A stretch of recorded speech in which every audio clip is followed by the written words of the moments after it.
Hello and welcome. My name's Wes from the Hippie Explorer. Tom's behind the camera.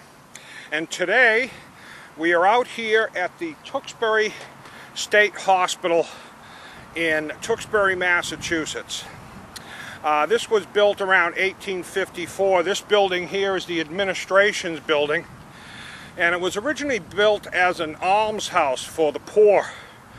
Later it was a facility for the mentally ill, and there was an asylum here. And we're going to go inside. There is a public health museum here, and we're going to go inside and take a look around. Why don't you come along?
So I'm Sandra, this is Ruth. Hello, and well, thank you for coming in today. So what we do is a little overview of Tewksbury Hospital, and then we go into the exhibits that are part of the museum. I want to go back even further to 1854. And originally in 1854, the original almshouse at Tewksbury was established. So even in the public health system, it was determined, what do we do with people who are poor, who needed respite, who had no family or friends to take care of them?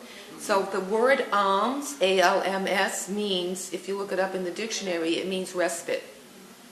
So the almshouse in 1854 was built. The public health officials at the time said, we're building this hospital. How big should we build this building? So it was established, let's build it for 500 people. And 2 months later, there were 2,000. So if you think of the social implications of the time, the need in the mid-1800s, late 1800s, after Civil War, people were sick, ill, had diseases. A lot of people didn't have families because they came over, there were immigration. They needed a place to subside. So the almshouse, the public health hospitals arose. Another name you might be familiar with is poorhouses. If you were here, you might be here in the hospital if you were an orphan child, if you were a divorced mom and you came sometimes with your children, if you were ill and needed a little bit of respite. And one of our famous children who were here, they were abandoned and orphaned by their parents and their siblings, was Annie Sullivan. And Annie Sullivan, do you know who she was? Yep. Yeah, who was she? Helen Keller's teacher, right? Yeah, Helen Keller's teacher and tutor. And she lived in Western Mass, and she was here in 1858 at age 10 with her brother Timmy, who was age 8. Her brother had tuberculosis of the hip, and so her mom died, her father took off, her older sister did not want to take care of them because he had TB, Annie had weak eyes, which essentially is an infection that was making her go blind. So older sister said, I don't want any part of this. She knew about the facility, and so they were taken care of here. And we all know the story of Annie and Helen Keller. As big as the campus was in late 1930s, it grew to almost 1,000 acres. And we were considered to be almost self-sufficient. Almost. There was farming, there was housing for staff, there were dormitories for staff, there were buildings for infectious diseases that were separated by men and women. There were tunnels to go from building to building. So all the electricity was underground. So it was quite a large facility. We were one of 3 state hospitals. There was one in Monson called for children. There was one in Bridgewater. Actually, it's where the prison is for the criminally insane. And then this was the largest. And over time, both those 2 facilities closed and everyone was merged here. So fast forward to currently, so if you think of how large the campus was at one point, which grew, every year grew incrementally. That's the need was so much for people who had diseases or needed help. And the campus now, 58% of the buildings are not here. So this is not here. Are there a lot of buildings that aren't used anymore but are still here? There are some buildings that are not used and are still here. For instance, that one over there. Yeah. This one was the former superintendent's home. And there's also the Rice Building, which was the former female mentally insane, as they called it. That building is still there. And these buildings had several uses in the immediate past, but they're now empty. I wanted to also point out part of Tewksbury Hospital, and the need was so great for communication. A clock. This clock played an instrumental part in keeping everything organized and going. So if you think about patients waking up, having their meds, having activities, the whole organized effort over 1,000 acres, this clock was an essential tool for administration at Tewksbury for over a century. It was programmed to ring at different times during the day with different tones to represent what was happening.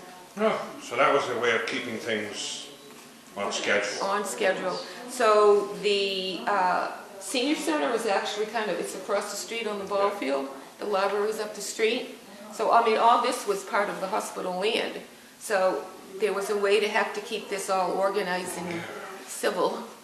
So what I want to point out is 3 paintings that were deeded to us from Harvard Pilgrim Health in Boston. And they represent 3 unknown facts about the Boston medical area. We know Boston is a high degree of medicine, but you know what? These are 3 firsts. They're medical firsts that happened long ago. This one here represents Boston Public Schools, and they were the first in the nation to mandate school inspections of children. The second one here in the middle is the nurse who's standing bedside is Linda Richards. She is the first trained, quote unquote, she's the first trained nurse who went to get her training in a Boston hospital in 1873.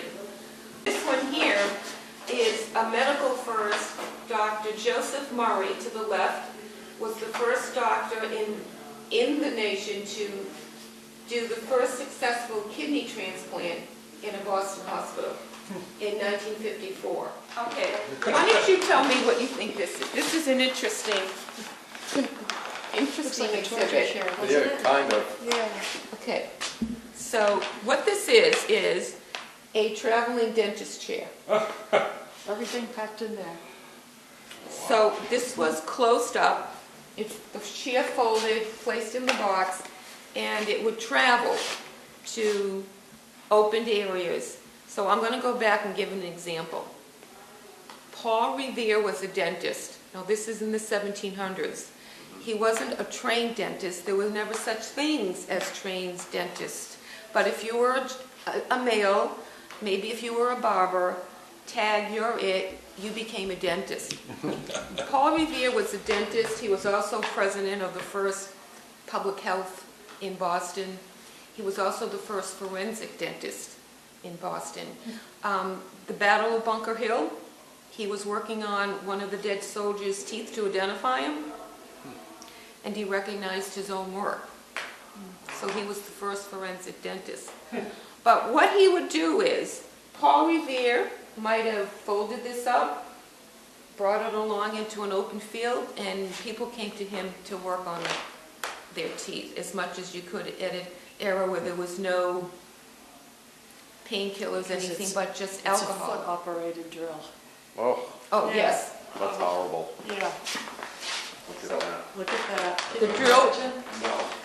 The drill would just be a simple foot pedal. It's like taking one of those drills, you know, that you do this with. Oh, yeah. It's like one Oh. of those. That's kind of That's true. Operated drill. That's something. That's where he sat right there, huh? Now, there might have been a young boy who worked this step drill, and then Yeah. you're on the other side doing what needed to be done. We've come a long way, baby. And for pain, Novocaine is not new.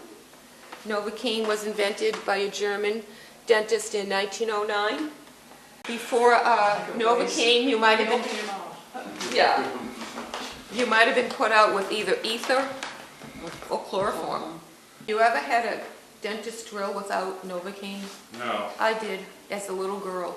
Oh. Most of mine are. And when my first Novocaine was in high school in the mid-60s, and when I saw that needle, I was more afraid of that Novocaine than I was of the dentist drill, which wasn't pleasant.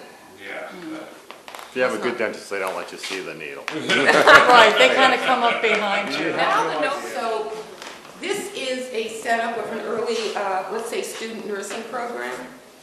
And Tewksbury Hospital had a nursing program for over 100 years. So from 1894 to 1997, many girls got their nursing degree here. They lived on campus, and because they were at Tewksbury Hospital, they were able to do their sort of internship in the hospital itself with the patients. If anyone that you meet say, gee, I got my degree at Tewksbury, you know it was a really good degree.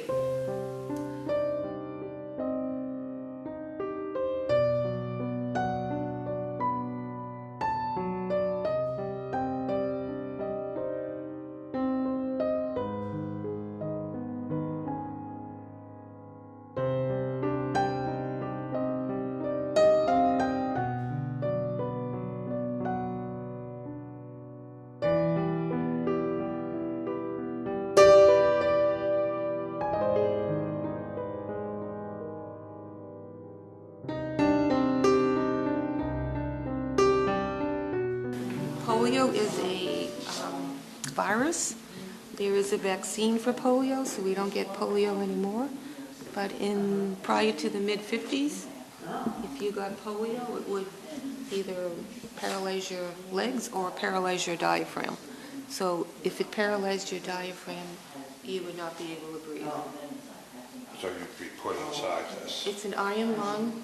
Yeah, and then there's you might want to, so there's a diaphragm here that would, go in and out, so it would draw air in, push air out. Breathe for This, you. yeah, and breathe for you.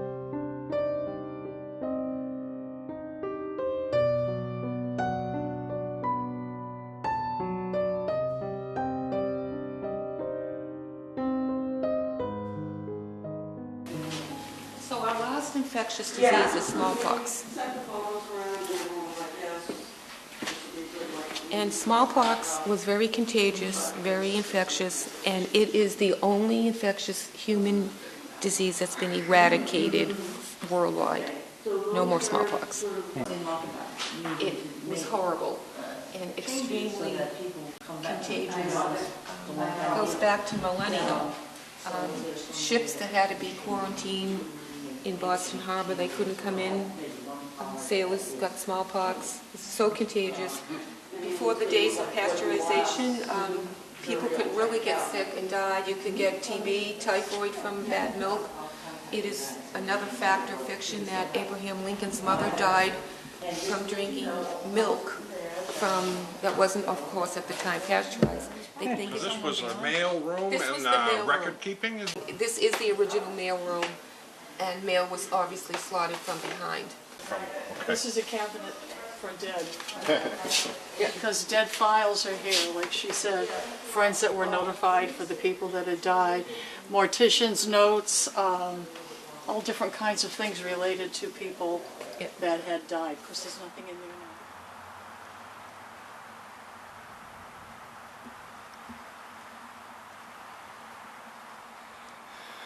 So the inside of the Tewksbury Hospital, that was the administration building we were in, and the museum. It's really interesting. I highly suggest you go and check it out. It's open on Wednesdays and Thursdays from 10 to 2, and I believe the first Saturday of the month. And all the different medical devices they use to cure different diseases, from smallpox, not cure, but help people with smallpox and tuberculosis. And they also have some interesting things and treatments and devices used for treating the mentally ill, which nowadays some of those treatments seem very strange or macabre, and it gives you a creepy feel. I'm not sure why.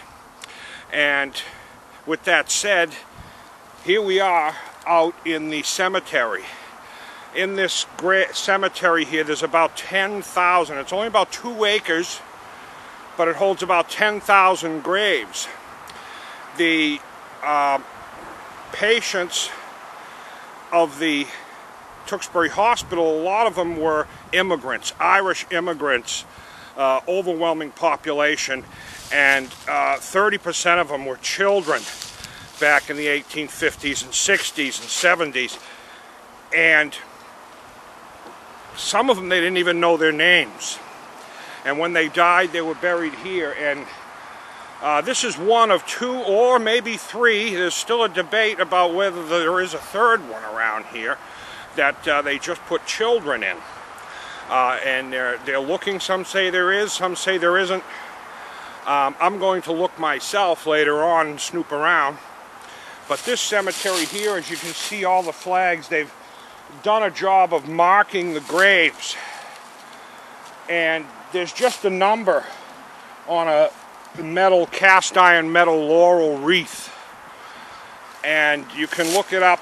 They do have records, but everything from the early days, from 1854 till the 1860s, the first 39 years, got lost in fires because there was a lot of wood structures on there at one time, but they've all been replaced. The campus is really big, and there was a lot of buildings there, and it's quite an interesting museum. I highly recommend, again, that you check it out.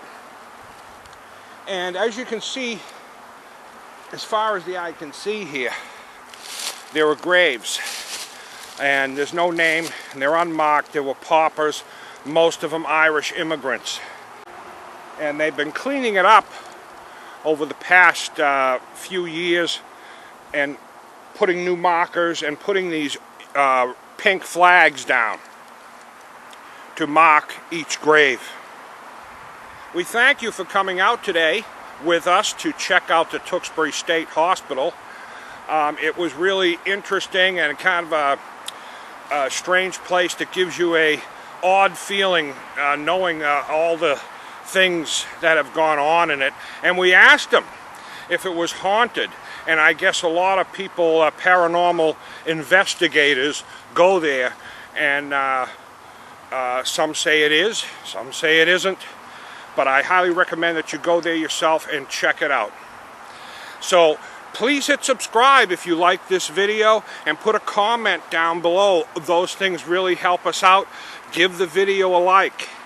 And until next time, peace.